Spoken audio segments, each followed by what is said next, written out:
I have been using this TP-Link Archer C50 router in my home office for the past 7 years. It had been running beautifully, but as time went on, the number of devices increased and I found that the router has been struggling to keep up with the demands and was often freeze up and lock up. Now anybody could throw away a router and buy a new one, but somebody told me many years ago that it takes a real man to repurpose a router and install a custom firmware like OpenWRT in it and give it a new life. So I wanted to give it a try today. First, you need to connect the routers, one of the Ethernet ports, into your computer or laptop running Windows. I am showing this tutorial in Windows.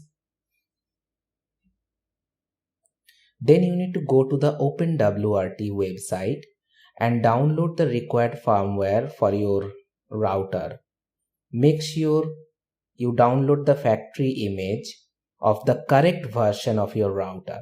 Now, after downloading the image, you rename the file of the image to tp_recovery.bin and create a folder under C drive, C/TFTP-root. You create this folder under C drive. Okay, then download a TFTP server. I am using the SolarWinds TFTP server. You can use others, but this tutorial is based on the SolarWinds server. So start the SolarWinds server. Now I will show you the configuration. Go to configure, set the TFTP server root directory to C TFTP-root, the new folder you just created in C drive, and put your firmware inside. Set your IP address to 192.168.0.66 like I have shown, and the subnet mask should be like I have shown. Now I'm not showing this in the video because I have to hold the phone in one hand. Hold the reset button and power on the router while holding the reset button for around 10 to 15 seconds. Now the SolarWinds TFTP server should be running in this time. Wait for the router to respond.